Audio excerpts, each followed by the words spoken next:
Welcome to Mobile Armor Radio, the podcast for all things Mecha. Jumpship incoming.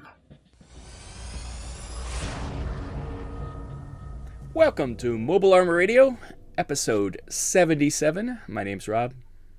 I'm Brian. And I'm Chopper.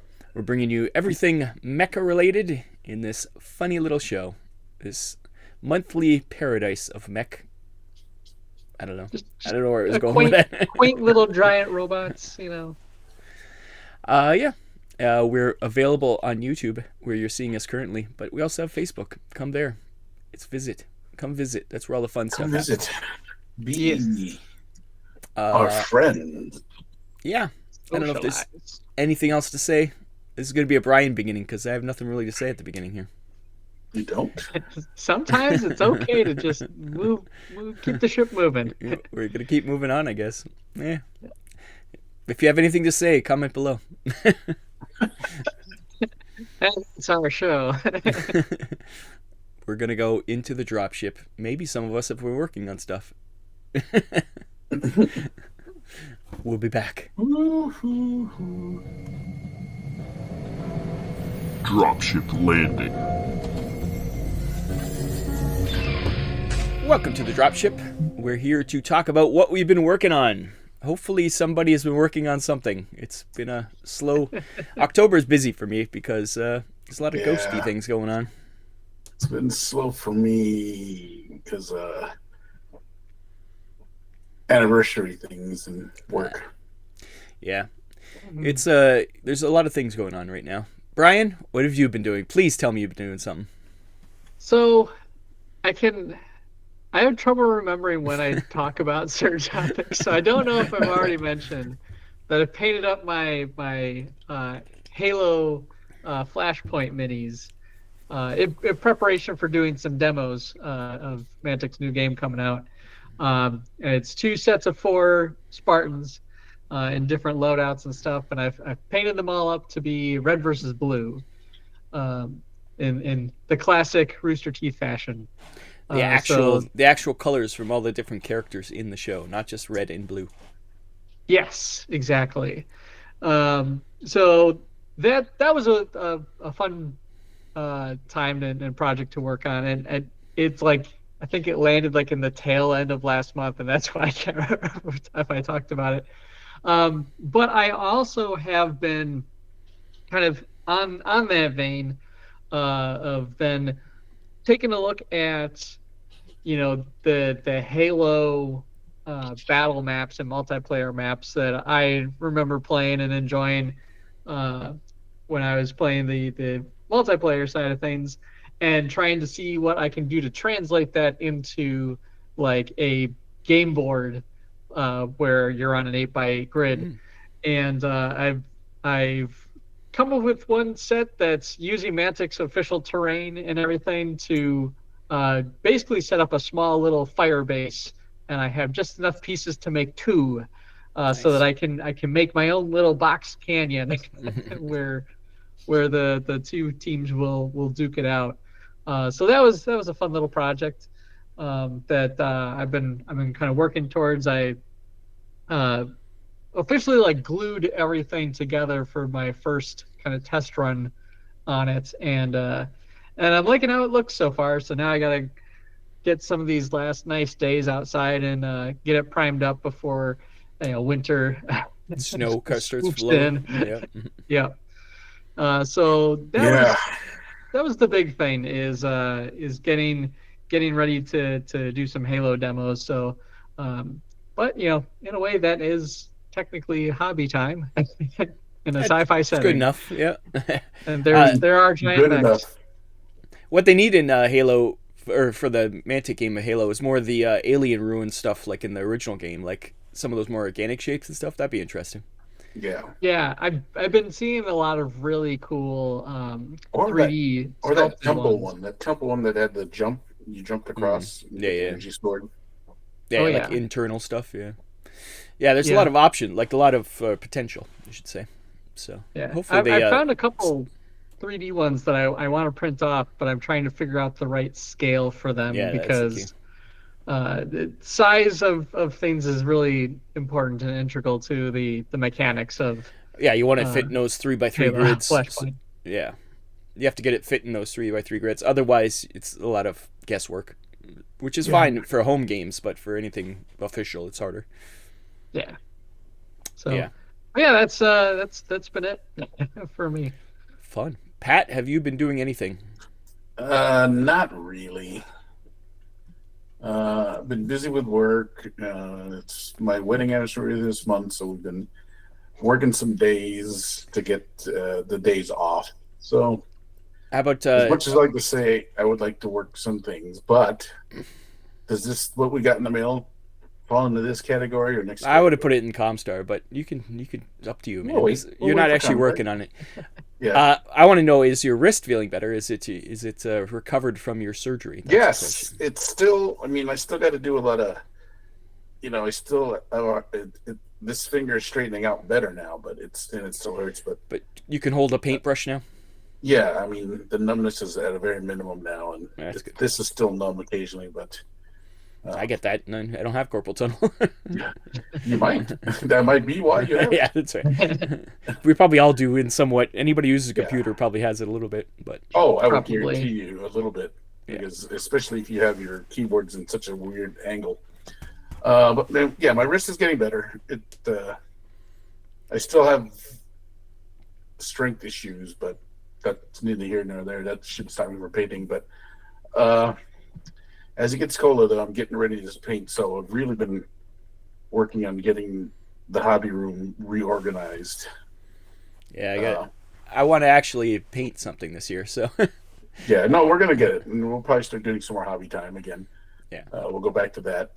But I've got most of it organized out and ready to go. I emptied another cabinet and just got to get my wife to get it out and put it in her art studio so she can use it and things like that. But I'm ready to go. I know one of our good friends, Jack. He took a warm day and he primed like 1,017 figures, so he'd have a batch ready to go for all winter. yeah, that's probably a good idea actually. I do have a lot of prime stuff anyways already that I just never painted. I will say I was in the back room where the radiator boiler is because I was having some work done on it, and I found on a desk that I have back there that's just like holding storage stuff is JBR John Bear Ross's little graph tank that we printed up many moons ago. Oh yeah. I forgot I had that thing, and it's primed. I had primed it, and it just sat there waiting to be painted. So You forgot you primed it. You so left it now to that dry and it was I- just yeah. sitting there. Yes, I left it to dry and I forgot it was there. So, John, sorry about that, and I will be painting it come wintertime soon. But we'll get that up. But yeah, honestly, I just life is in the way right now with some hobby time. But Yeah. that should fix itself here fairly soon. Yeah, there's always excuses. We always have excuses, but we have to make some time, I guess. But Yeah, we do have to make the time. yeah, too much stuff. It is a hobby. Yeah, that's a problem. No time for hobby. Speaking of junk, what? But every time I get down there, I want to organize more stuff, and so I get to doing that, and then I You're too forget tired to actually do any hobby. to do more hobbying. Yeah, so it's a dirty cycle. It is. As I was saying, speaking of John Bear Ross, he has a new thing coming out called this one's what is it called? The Jagdhund. Yeah. Jagdhund. You can see this picture. You could see a 28 millimeter guy and a battery and a Coke can. You can see how big this guy is. He's huge. Huge. It's what are they, Pat? What are they in 40K? What are these things called? Titans. Is it a Titan? I don't know. Oh no, a Titan is bigger than Imperial Knight. Knights. This looks like about No. a Knight size. Yeah. It's what do they go? Wolf something, aren't they? I can't remember what they're called. Oh yeah, a wolfhound is the Titan. Yeah, that's it. I It's think the that's what it's smallest of supposed the to be. Titans, though. Yeah, I think that's what it's supposed to be. If it's wrong, John, please correct us. But it definitely has that look to it. I can see I see where you're going with it. It does look like a wolfhound. Yeah, but he's looking cool. He's doing it for the Maker's Cult. He's a guest on the Maker's Cult in December. So anybody who wants this join the Maker's Cult, and you can get the STLs for it come Nice. December. But he's still working on it, so we always get updates on that on our Facebook. Excited for that one. And the other thing I'm excited for is good old Extra Guy. He's making a Zabizi. Zabi. Yeah. Zabi? Zazabi, yes. And he's almost there. I think he's working on the weapon and the pilots now. But Yeah, I was looking at it and I think it looks great. Don't get Yeah. me wrong. But I was kind of confused about the caption. He goes, "What's more dangerous than a Zabi? A Zabi with legs? Did it not have legs before?" Or well, or he's thinking of the one you're doing, the one that the well, the big, Neo Zhang The has yeah. Zhang. The Zhang didn't have legs. The Neo Yeah. Zhang has legs. Yeah. Well, it has But- tubes, not really legs, but but I do love me the Zabi. The Zabi is a great Gundam, Yeah. a great mobile suit. yeah, he's yeah. his stuff is always fun, and I love printing it up. So I'm sure I'll be printing this one up when it comes out. I'm a member of his Patreon. I just paid for another year or so. I have to start painting and printing these things because I paid a lot for it. So I will say, or to go back to JBR's scope, Wolfhound was incorrect. It's a warhound. Warhound. There you Yeah, go. that's right. I don't know anything about 40K. I try not to. It came back to my head because I always wanted one. Well, now you can have one. But And, I want mine with plasma guns, John. I'm sure he's going to do all the weapon Wink. options. Wink. I'm sure he's going to do all the weapon options. Don't worry. Other than that, I haven't done any printing. Oh, I printed some 40. Speaking of 40K, I printed some 40K stuff up for a friend at work, but that's about all I've done.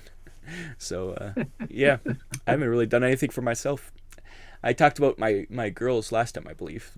The extra guy. Yeah, I think so. The Female pilot. models. and- Yeah, they're cool.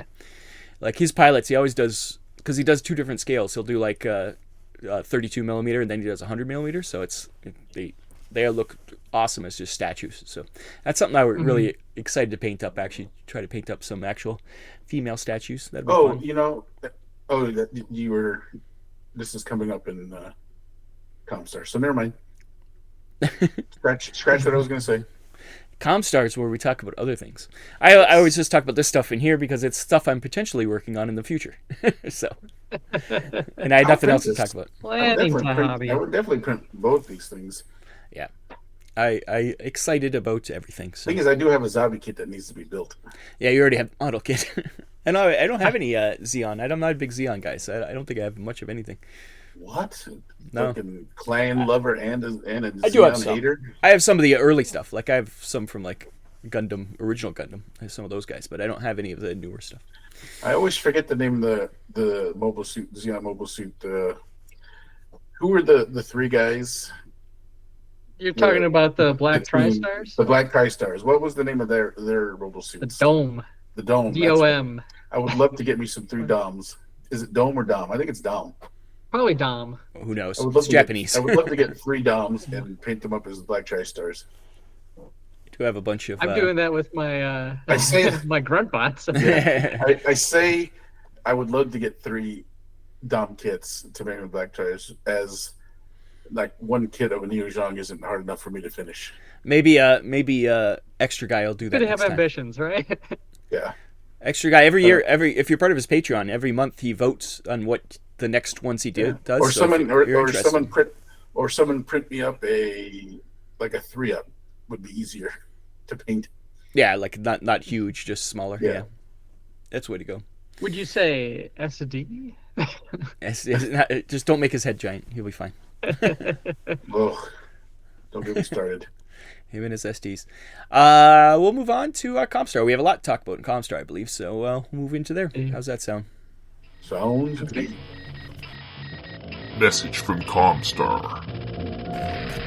Rob just wants to start recording again because we're talking about all sorts of stuff in between the break. I was already recording. We can't really release that stuff because you guys are rude.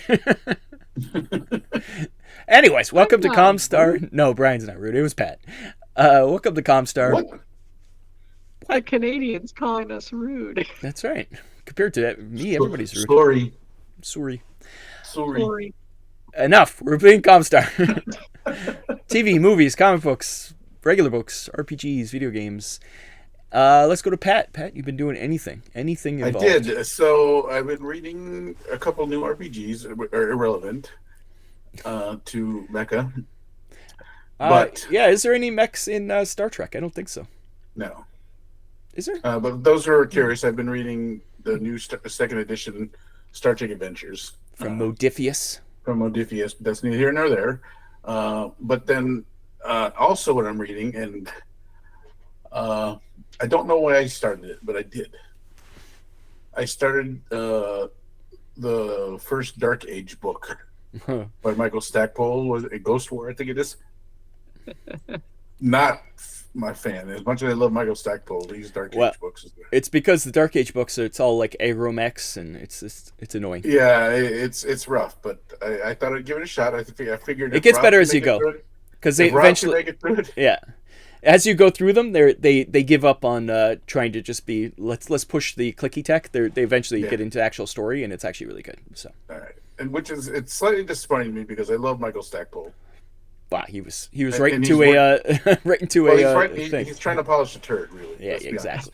And he's behind the eight ball on these books. Yeah. So I am having a hard time getting through it, but I am at least trying to make myself read a chapter. Is that the one with the Ghost Knight? Yes. Yeah, I remember that one. I'm making myself. But the problem is when you force yourself to read a book, it just becomes not enjoyable. No, those early ones I was like, oh my god, these are horrible, but I pushed through, and it eventually gets better. And I'm pretty sure nothing in that book actually matters. Like I can't a few of the characters come back maybe, but really it's those early books, like they forget about a lot of that stuff. They're just like, whatever. Like even the Ghost Knights, they barely talk about it anymore. And only because you've said it before and other people have said it. If you push through, it'll get better. So that's my only saving grace. You know, it's like if you just get past the first few symptoms of the poison, we'll get you the cure.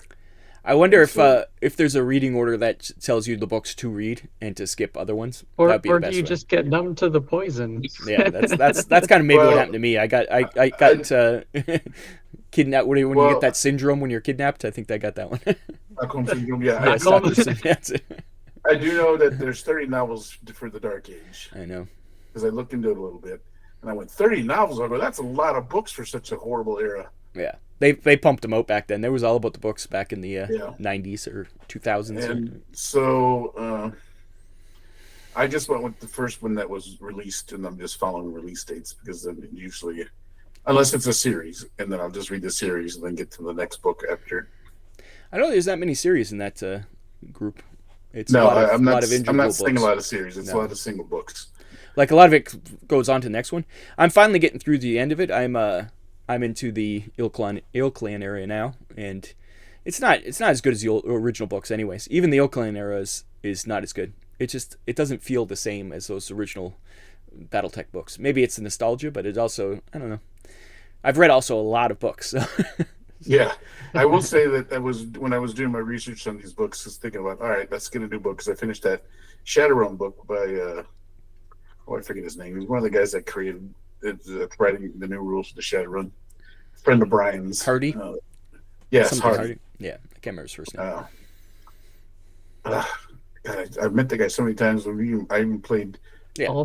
I played games with him too, and I feel like an ass forgetting his name, but I only see him at Gen Con and Adepticon, which is weird because he lives in the city. Yeah, you could actually probably go to his house.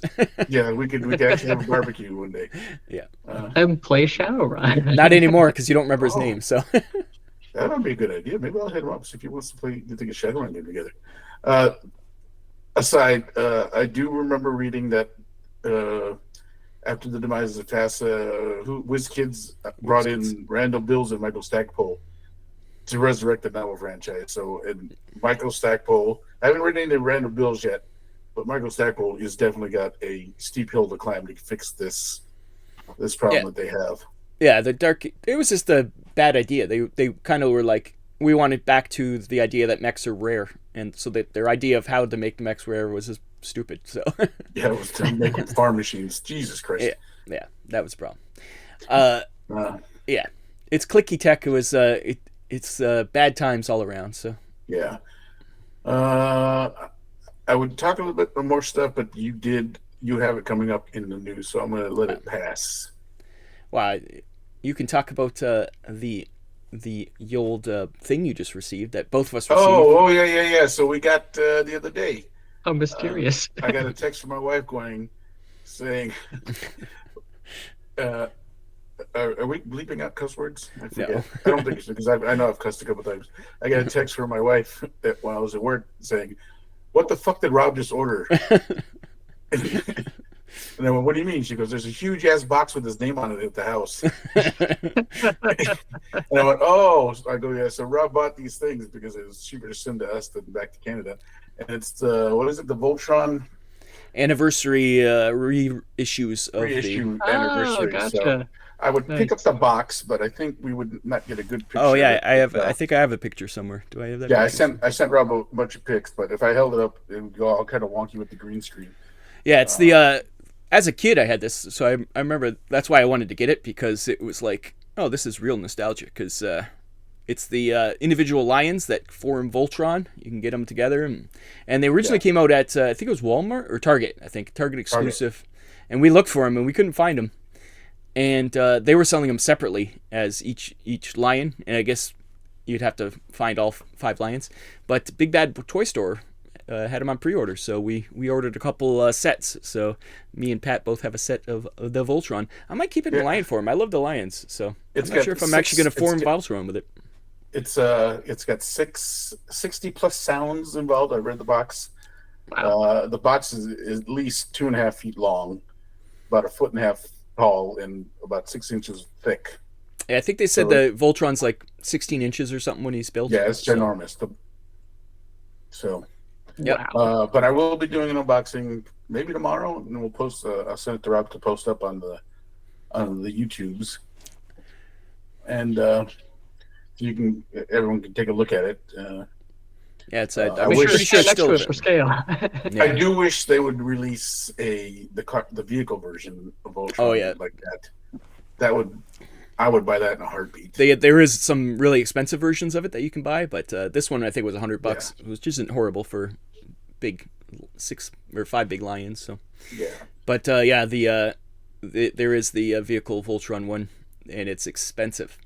It's awesome though. I would even get the 3 robot one. They don't make that one. Yeah, they never made. Yeah, because they never made the cartoon, but they made the toys. And the cartoon, there was the cartoon in Japan too. So yes. I can't remember what it's called. I can't remember what it's called. It had a different name. Yeah, but I'll look it up if you know what it is, comment below. I'll look it up. Yeah, I think that's all I got. Yep, and I got that too because it's sitting there in Chicago. I just got to go to Chicago sometime. Probably won't be until like next year, but that's all right. Brian, have you have any news or ComStar stuff?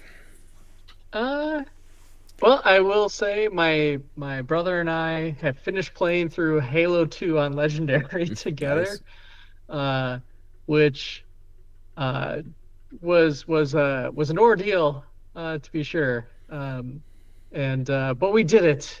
You did it. And darn it, we got all the skulls and all the hidden like objectives and everything like that. Did you cheat? Did you know where they were? We looked up where they were. It's impossible. These things are not in places you would go. Yeah. These are like having to like clip through geometry in some places to get above the map. So, but that was a really fun time. So we've been playing them in a weird order because I think we started with 3. Reach and ODST went back to 1. It's flashbacks. 2. Yeah. So next up is 5 for us as far as the order goes. We've now done the first 4 plus Reach and ODST. So we've done the first 6, so we're on to 5. Yeah. Naming conventions. And so that's fun, looking forward to doing that, and then eventually I'll play some Halo Infinite and maybe Halo Wars, which is the RTS game that was developed, not by Bungie. For those that weren't aware, it's kind of a storied thing that Halo started out as an RTS, and then they just had fun running around as the individual guys. And then Microsoft, in their infinite wisdom, while Bungie was still making the main Halo games, were like, "Hey, we're gonna go to this other company, go make a real-time strategy game." They're like, we did this. So kind of burned some bridges on either side. Always kind of felt bad for the developers of Halo Wars because it was not something they asked for or anything that. They just like were given a project. But apart from that, I've been playing this game called Unicorn Overlord, and I won't go too deep into the weeds on that one because it is a kind of straight up fantasy game, but it has sparked my mind of like, man, this would be mechanically a really cool mech combat game. It's a lot like Suikoden or Fire Emblem, where you have like a big cast of characters and you have this kind of grid combat. Yeah. And but it plays in a really fun way. And I was seeing that, I was like, man, this would make a really cool mech game. But that's I think I'll save that for a topic in a later date. As a last thing that I think is probably worth mentioning is I did binge Gundam Requiem for, I'm going to call it Revengeance. Yeah. I haven't watched it yet. No, go ahead and talk about it. I have thoughts. No spoilers. I won't spoil it. But so this is kind of the big storied like US made Gundam show on Netflix, made in the Unreal Engine, so it's CG and everything like that. Like I will say, like, animation of the mechs and like the vehicles and everything like that, like that's all really well done.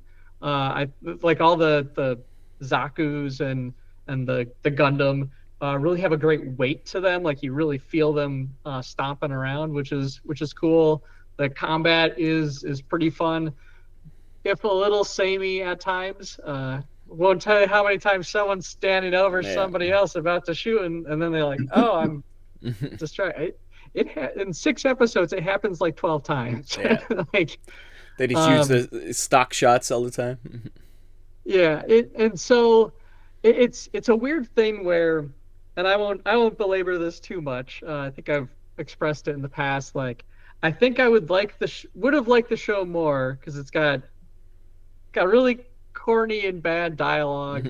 The character animations themselves are not great. The mechs are obviously the showpiece of the series. And again, like the animation and the combat, but like the character models are not the greatest in the world. But I think I would have enjoyed the series more were it not about the Zeon forces during the 1 Year War. You're watching a show about Nazis. Invading Romania on their way to Odessa, which is located in Ukraine. And like there's some weird subtle things that were kind of pointed out to me after the fact. It's like, oh yeah, there's some iconography changes, and we don't say Zeek Zeon.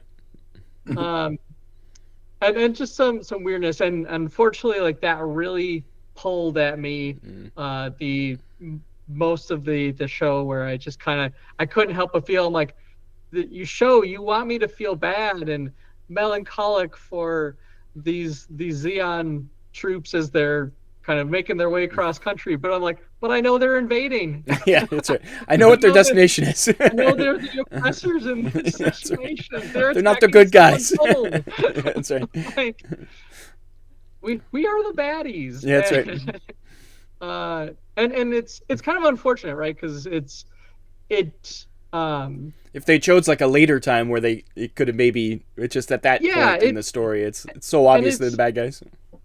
And Gundam is not a franchise that has shied away from saying like the side that our protagonists are on, they're not good guys either. Yeah. they aren't the best people ever, right? Like we've had it where they are kind of shown to be very flawed, and in some cases, the out of the Federation we got the Titans, who are like kind of the Gestapo Yeah. in the Gundam franchise. It's weird how it changes hats. But Gundam has always been really good about kind of showing that transition and how, like kind of showing how that gets twisted, right? And this series, I think it either didn't have, I think it just didn't have the ambition for it. And I don't mean that in a bad way. I think they wanted to do something specific, and unfortunately, like the politics of the franchise, because Gundam has kind of always been political. Like we don't do enough to really address that in my opinion. Yeah.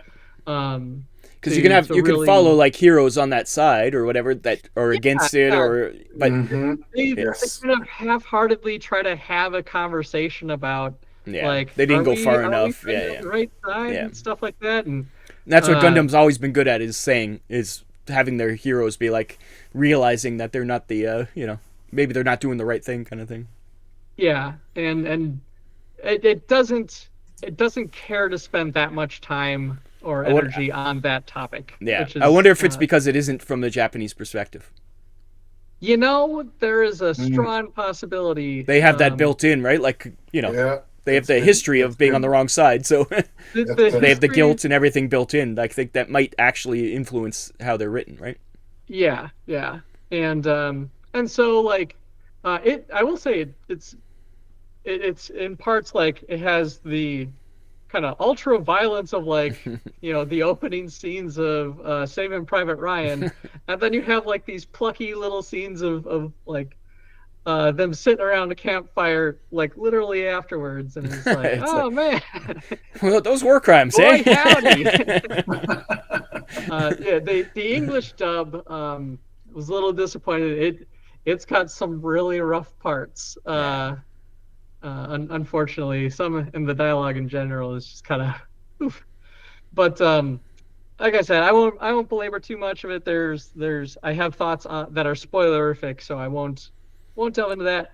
I guess I'll just end it with like, I don't think it was bad, but I also don't think it was good. It didn't accomplish what it tried to do. Yeah, I think it accomplished what it tried to do. It didn't try really to, glitzy, like, and seeing like beam weapons just slice through things like butter and a CG animation is really well done. I also threw one more thing is I feel like sometimes either they didn't have the money for the rights or they just shied away from it. The new type chime is, rather than like a literal chime, is more like an inner ear. That's weird. Kind of ringing, which I was disappointed with. I was like, no, own that. Own that cheesy sound effect. Yeah. Yeah, that's another thing. Don't be ashamed of where you're coming from, right? So. Yeah. So I think there will be a lot of people that like it. The politics of it is something that I'm passionate about, and so it has an extra weight added to my enjoyment. Or if you just turn off your brain, it might be fine. But if you're influenced by anything else, you're in trouble. If you watch the original Macross or I mean not Macross. The original Gundam, and it always tries to fit right in there with like the 08th MS to me is like, man, they just had a whole bunch of secret Gundams everywhere. Yeah. All of a sudden there's everything. The Federation's greatest achievement is having so many Gundams for all these different shows and side stories, but none of them knew about each other. Yeah, that's the conundrum when you do a series back in time. And if I can transition to what I was watching, which is right here, I watched Macross Zero on Disney. Speaking of doing a prequel to something much later, and it's like all of a sudden there's all these Veritechs flying around. I'm like, this it doesn't seem to fit in that well, but the story was good anyways, and showing like the SDF not being the good guys is definitely this, like, this poor island of islanders are getting just destroyed by these guys fighting each other over in their skies. But it's a really good story, and then it gets, as all Macross things, it gets singy and it gets pretty cray-cray. It goes metaphysical. Cray-cray indeed. But I loved it. It was fun. It's once again, I think it's like 5 episodes. It's on Disney Plus. Yeah, it's a short one. It's on Disney Plus in Canada right now. I don't know if it's available in the States yet. It should be soon. But I need to double check if it is yet. It feels like it's been a while since that was supposed to have happened. But the first, it does start off with an F-14 versus a Battletech. Yeah, that's right. That shows right off the bat. You show what happens when a Battletech meets a normal plane and how much better they are. The first transformation scene when Roy transforms. This is Roy Fokker, pretty much prequel. He's not even the main star though. He's in it, but when he first transforms, that transformation scene, I was like, oh wow, this is so much. It's pretty stellar. Yeah, it's like so good, and all the fight scenes are great, and the story. I think the story was pretty successful and well written, and I enjoyed it quite a bit. So I can't say that Macross Zero screwed me up. I'm trying to watch them all in order, so that's why I started with Zero, since that's the prequel. So it did not fit into what I know about Macross, but that's all right. maybe somehow it makes sense. But your understanding of Macross will definitely shift with every show that you watch. It's like, yeah, it's sky spirits and alien things going on, but it was fun. Oh yeah, and I enjoyed it quite a bit. The one pilot kind of makes out with a preteen girl, it seems like, but that's all right.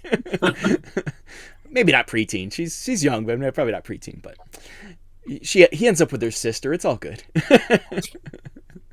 But yeah, there's definitely some weird Japanese things going on in Macross here. Other than that, MechWarrior Clans is out. I haven't purchased it yet, but so far a lot of good reviews on that one. So if you're into video games, get the clans. If you're into being a clanner, Pat, it's all about invading the inner sphere. You'd love it.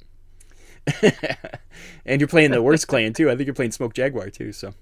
Oh God! I mean, you could have at least been. Was there Ghost Bear?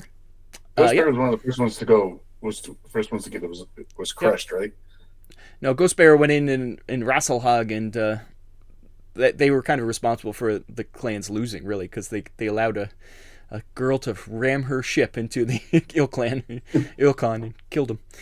The other thing that's big, the only other news I have, everybody else covered everything, is Ignition Core Games is picked up a new. I saw that. That's what I was going to chat about. But, that it looks really cool. It's a new IP. I guess it was on Kickstarter a while ago, and now it's these guys have picked it up as distributors for it. It's called Ember Obsidian Protocol. I kind of remember this when this was on Kickstarter. It was a long time ago, and I'm not sure how successful that Kickstarter was. There's been a lot of things like people saying they just didn't know what they were doing, but now it's available on this. So it's a regular mecha game, but you can replace the weapons and stuff in it. So it's kind of fun that way. We'll have to check it out. And I think we did look at this as a Kickstarter, but because it just didn't look like it was being I think at the time I was even like, oh, this looks a little ambitious for what they're trying to do, and I think it didn't fail, like it succeeded, but I don't know how much people got of it, or if it was. I mean, just because you succeeded doesn't mean you're gonna come through with everything that you're supposed to. Yeah. So I don't know if people just got the base game or if they actually didn't get their stuff. I don't know, but there's been discussion on the Facebooks about it. So if you're interested or you have more insight to how the Kickstarter went, please let us know. But Ignition Core Games, good guys, friends of ours. So I'm glad to see they're distributing it now, and it looks awesome. So hopefully it gets new legs in actual retail. So when it stops pre-ordering, maybe I'll look into it. Yeah. Or we'll probably see him at if we go to Adepticon or one of those things. We'll probably see him there. And I'll just buy it from him straight up. Yep. So hopefully they go back. We'll have to talk to them about if they're going to go back to Adepticon next year. I think they had a good time though. I think I hope I to talk to them. They had a good time, and I think they were doing very well because they sold out some stuff. Yeah, we were supposed to have them on, but we've just been so busy, but we haven't had them on yet. It's only been a year. I picked up some stuff from them when I saw them last. So yeah, I picked up a starter set from them too for their other game.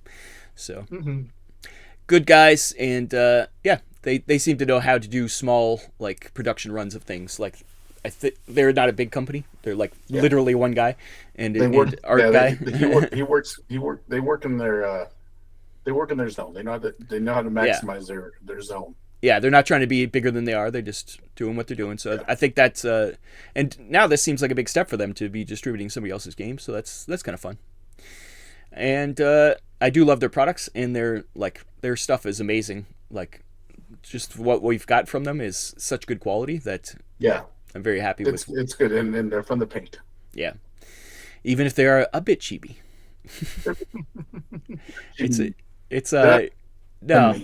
It really reminds me of this kind of stuff. It reminds me of the what's it called? I forget they're called. They're from Pop.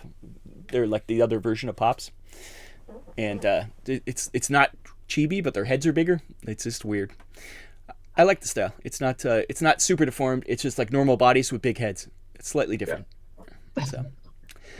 Other than that, I think that covers everything. Is there anything else? I don't think so. The other Voltron, the Japanese anime was called Lightspeed Electroid Albagus. Ooh.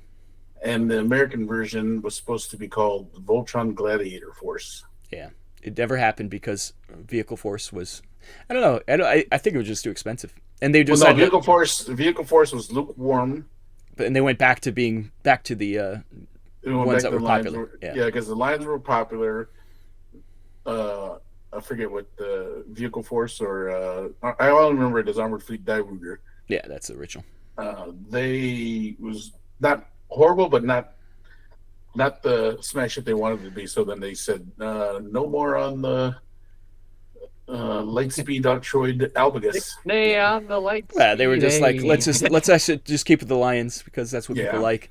It's so much easier. There's 5 of them. It's easy to identify. Whereas I love the vehicle one because I love ensemble casts, and I thought it was much more fun. Yeah, well, it wasn't that hard because it was just the 3 land, air.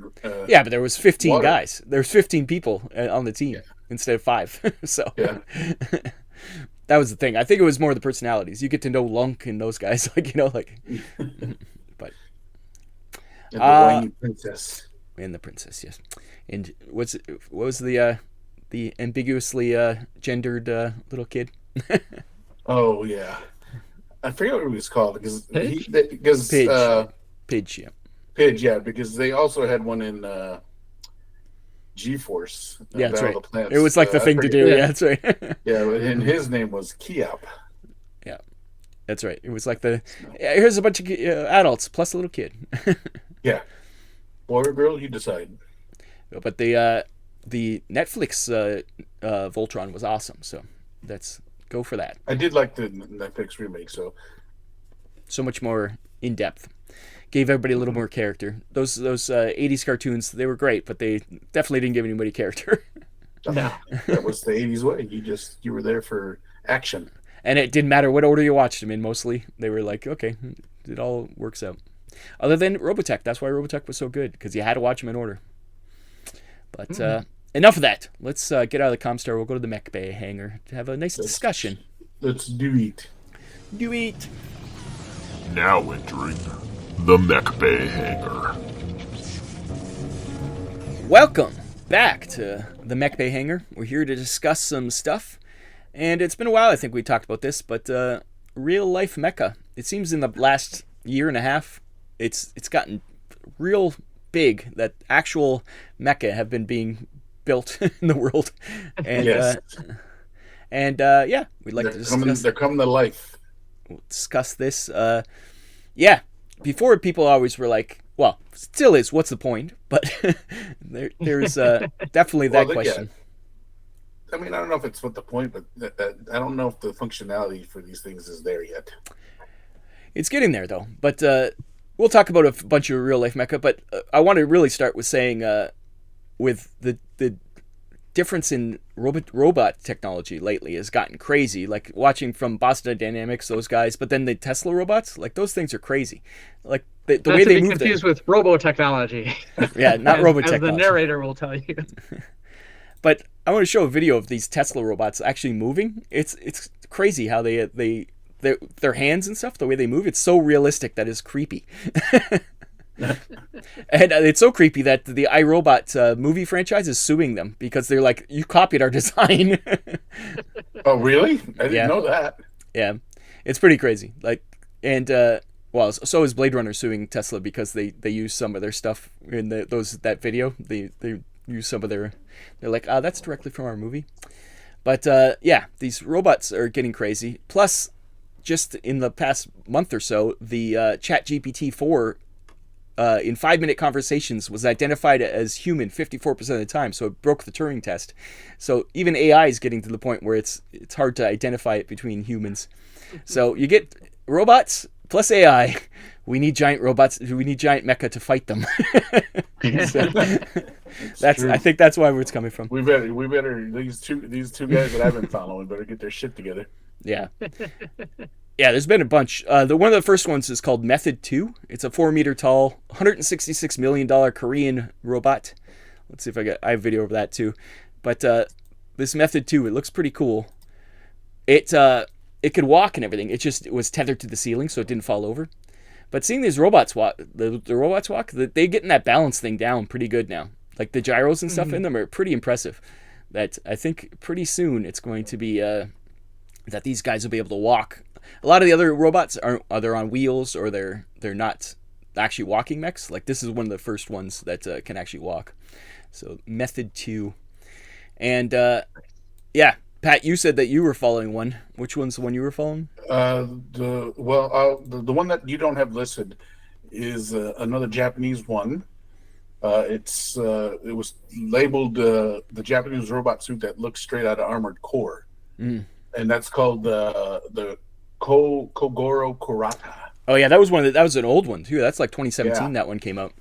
Mm-hmm. That guy abandoned the project. He was like, he thought he did as much as he could, and then his company went and started doing other things. So he's not actually developing robots anymore. That's why I didn't bother putting it in. But it was, I thought, because it's still, you could still get the Kurata kits are still in 2019. They were still showing up on Amazon Japan. Oh, yeah. You could buy the robot, but you couldn't buy it with the arms. You had to buy those separately. Because he was actually putting weapons on that thing and stuff. He labeled it as the world's first fighting mech robot. Yeah, he was actually into the idea of it being a combat mech. Like that was his thing. he was obviously Japanese, so he was a fan of mecha anime. So that was the one where they had the big like Megabot challenge with the U.S. versus the Japan one. Oh, is that in that? He was in that. Yes, years back. Yeah, that's the face-off there. That was 2015 when the Kurata was in there fighting. Almost 10 years ago. Yeah, that's what I mean. The technology has changed so much, like between those times. This other one, the one you were talking about, is the ArcMax. Yes, that thing is. ArcMax is the latest one I've been watching. Yeah, this thing is pretty cool. Once again, it's kind of more wheeled. It's got 4 legs, but they're wheeled legs. But this thing is 15 feet tall and weighs 3.5 tons. So this thing is huge. And you can buy them for $3 million each if you really want one. But there's a great shot of him next to the Gundam there is display. Another video out there where it shows him getting into the cockpit and doing the whole startup, which is kind of ridiculously slow. Well, I'm sure. Yeah. So I mean, if there's a red alert, we're not getting out of that hangar anytime soon. These things definitely remind me of Pat Labor. The ArcMax. Like I could definitely see. Yeah, 100% Pat Labor. But it gets around the whole because another thing with the mechs is people always said you can't have a 100-ton mech because on its footprint you'd be putting so much pressure on the ground that it would crush any concrete, any land you'd be walking. I do remember saying this guy was saying that it had 2 mobility modes. It had an upright walking mode and a wheeled mode. Yeah, it definitely has much more of a wheeled turret kind of feel to it, but it's very cool. Who knew that Code Geass would be the one to really figure out that the walking's cool, but put rollerblades on those things so they can wheel around. Heavy gear is all rollerblades. Or Votoms had rollerblades too. So you could definitely move faster on wheels, hence i.e. roller skates. But it's rollerblades. Going over land though. It's walking is if you want to go over rough land, walking is the way to go. Yeah. But if you're on a road, everyone on wheels. Yeah, exactly. That's it. look at what's it called, That's why we have the interstate system here. from Ghost in the Shell, the Tachimotos or whatever. Those guys are Tachikamas. Yeah, Tachikama. That's it. They wheel Tamagotchis. pretty much, but they wheel when they have to. The little spider bots. Yeah. Yep, but they can walk. They can climb. Yeah, they're fun. What's the next one? There's a Canadian company that's making one that it's called Exosapien Technologies. It's called the Took. It's prosthetics. It's called. It's a racing mecha. Aims to create a futuristic sport among these athletic-driven machines. It's 4 meters tall in height. This thing is pretty cool because it's your own body is kind of how you move. You have to move your legs and everything. So it's just like a real, almost like what's it called? Pacific Rim was like that, where you actually move to activate it. This is kind of the same way. But they want to make a sport of racing these things, which would be hilarious. But less comfortable. I'm going to buy one, and I'm going to call it the Hoser. It does remind me of like, because they show it going through the forest. It does remind me of the forestry mechs in what's called Battletech and stuff like that. Or the strong beasts. Strong beasts they too. Look like tusks. And what kind of animal has tusks? That's right. Walrus. Yeah, these things are pretty cool. But it's actually neat because it is actually walking. It is on 4 legs, not 2, but it's pretty cool. Mm-hmm. And the last video I have is something from the what's it called? His name is Hacksmith Industries. They do a bunch of like mechanical stuff on YouTube, and they made a Mecha Hex, a 4 meter tall mechanical spider. I think they sunk so much money into this thing that they eventually gave up on it, but it is 6-legged and it's literally a spider mech.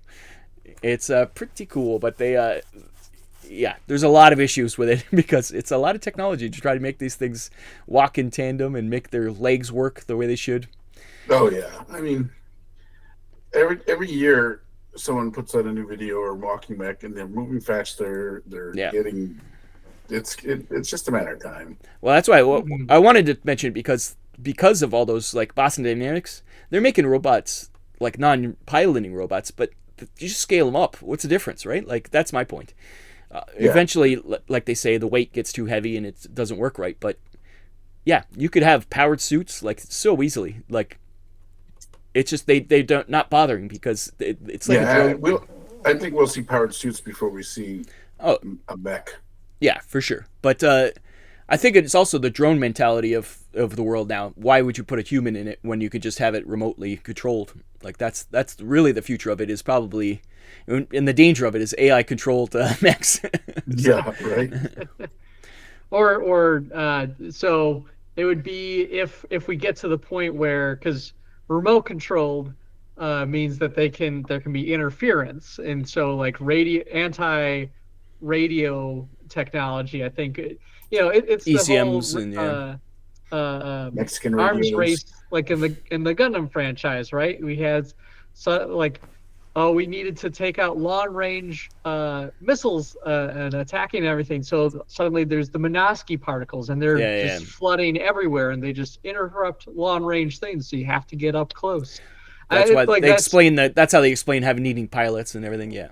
Yeah. So I could see that being kind of where the drones ultimately kind of run into an issue is when you lose if you're able to disrupt or disable that communication. I would make the argument you probably don't want those things just doing whatever they want. Well, that's the thing. Like if you built them with AI built in, you would need that communication. You could have it and be controlled, but the moment it loses control, the AI takes over, and that's when it decides, oh, I could just return home like I'm supposed to, or I can finish my mission, and what their mission parameters might be different than what they're supposed to be, without a human controlling them. Yeah. I could take these farmers out too. Yeah. Oh, that kid, he's eventually going to be a militant. We might as well take out that orphanage. Yeah. So that would be the arms race version of that. It's that interesting. But yeah, I'm really like, for me, the prosthetics, and helping people kind of with recovery and all that kind of stuff like that. That's where I like my bread and butter is like I really get passionate about that kind of technology and really love to see it succeed. Yeah. Well, it's 3D, getting there. 3D printing has been like so instrumental in advances in that side of things, Yeah. making it affordable to have these more high fidelity prosthetics. Also, the ability to quickly do iterations on something. I know there's that one girl. She lost her finger in a table saw accident. She's like a maker of some sort, and she has a prosthetic finger, but she just keeps changing it all the time because she can just 3D print a new one. I have an idea of how it's going to work now, and she redoes it. And she's done so many iterations, and it's got like a flashlight in it and stuff like that now. Like it's, and then there's that other girl who lost her arms. I think she lost her arms in an accident. Cell phone. And she has like, her prosthetics are like top of the line because she's like the spokeswoman for prosthetics, and it is amazing what they're doing for that. It's only a matter of time we get Cyberpunk future where people are lopping off their limbs on purpose, like to get this kind of stuff, right? Exactly. Well, there's rumors that some athletes have taken their legs off so that they could use those what they call razors or whatever, those really fast. You can run really fast with those. Like, oh, really? Yeah. That's the blades. Yeah, blades. Yeah. That's them. Yeah, it's what the guys in the handicap Olympics. Yeah, but they're faster than running. Like those things are. It's the one thing in handicap that's way faster than actually running. Is those things are crazy fast. So that there's a rumor that people have done that on purpose so that they could be faster, which is crazy. But that's the future. That's the future of Cyberpunk, especially, is that you'll do whatever it takes to improve, right? But I think the robotic technology just in the last year has been like crazy. Like it looks fake. Like you'd think it's CGI, but people have seen it in public, and it's like, wow, that is crazy. And strangely, we have to also call that out as advances in technology with deep fakes and all that kind of stuff. Well, that too, yeah. It's really hard to believe what is real when you see it. That's a lot harder too, yeah, for sure. We don't know what reality is until you see it in your. Even then, like even the Tesla robots, some people who were at the event said that those weren't AI. There was people controlling them. They thought for sure there was people controlling them, which they claim there isn't. But who knows what the truth is, right? Somewhere in between. But with the guy that runs the show, I don't know. He is a bit of a showman. Yeah, you don't necessarily know what's going on with him. But I think it's just from when we started the show, it's changed so much. I think that it's been crazy. When first time we talked about mechs, and we're like, it's a pipe dream, it's never going to happen, and we're all like, some crazy Japanese guy's got to do it, and some crazy Japanese people have been doing it. So it's like we're never getting 8 Gundams, like 100-foot tall mechs. Yeah, I don't know if I would call it pipe dreams, but we did say the impracticality of it was still pretty high. Mm-hmm. But it really has to fulfill a specific role, right? Like there has to be a specific need that requires, 2 hands, 2 legs, and to be 40 feet tall. Well, yeah, the tall ones I think you're never going to get that tall. Like we say, like the 13-foot tall ones, but it's a weight thing when you get super tall. Like we said, in space, it's all different, but. In normal conditions, I don't think it's going to happen. But it's an interesting idea that just in this few years, like what we've been doing this for 5 years, 6 years, something like that, probably more than that. I don't want to think about it, but it's changed so much. Like it is interesting what's happening, and I think in the next 5 years we'll be surprised with the kind of stuff that's actually going through. So. That's my question. Any other comments you guys have about this? I just every year we get closer. It is. I think it's a crazy exponential, like especially once if quantum computing things like that start. I think the real thing. What? I guess the bigger question to ask is when this show finally wraps up, will there be a mech available? An actual mech you can actually pilot? Well, we were just talking about one. You just got to put down $3 million. $3 million. You can have one. But that doesn't get you the arms or the. Yeah, we need a mech to come on the show before we wrap it up. Or an AI. We need a true AI to come on the show. I don't want to mess with no AI. I, for one, welcome our robot overlords. But I'm just fascinated by like some of the pitfall, like the things I know about like how AI like large language models and some of that stuff works. Like the dangers of it are less like will they take over the human race and more of like will they just mislead the human race unintentionally, like by telling you like, oh yeah, just eat raw chicken, you know, That kind of like, stuff. Yeah, you gotta. the hallucinations is what it's called. It's a phenomenon where they learn from each other, but they can learn the wrong things from each other. Especially if they're scraping the internet, which is full of the wrong things. So exactly. Yeah. It So just that's we're why. not there yet, guys.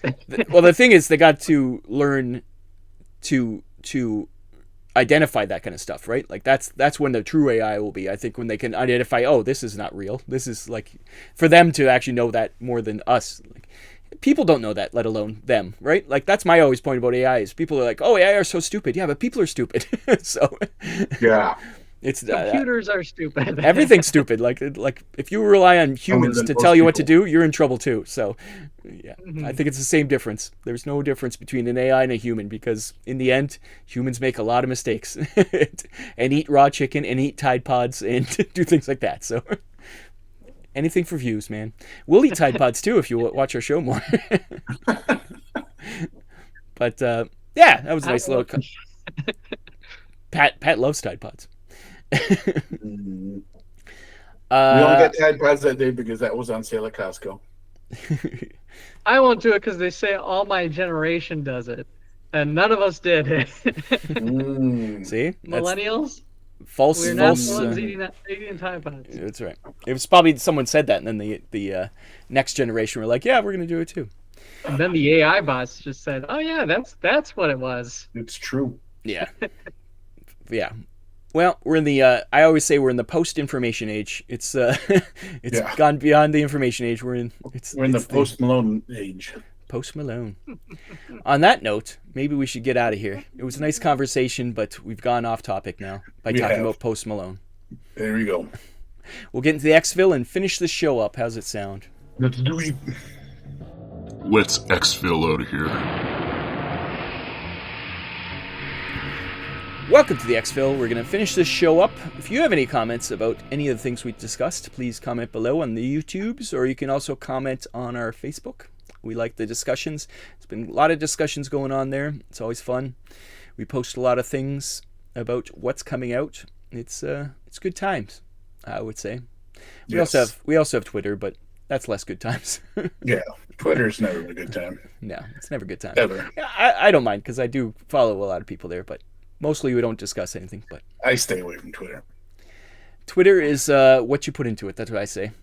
But yeah, just don't follow a lot of bots. That's the key. More so now than ever before. Wow, yeah. They updated their terms of service.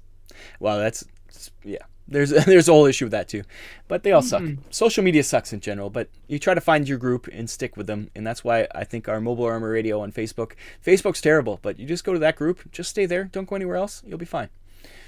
we try to be a positive force in that ecosystem, a bubble, if you will. We're sort of positive. We do make fun of a lot of stuff, but that's all right.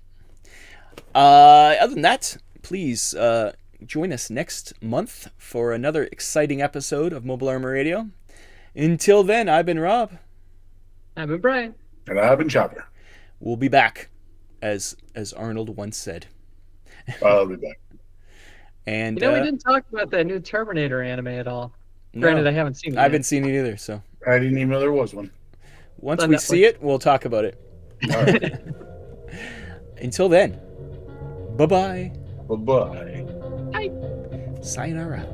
This has been Mobile Armor Radio. Join our Facebook group by searching for Mobile Armor Radio. Find us on Twitter @MArmorRadio. Join us on the first of every month for more Mecha discussion.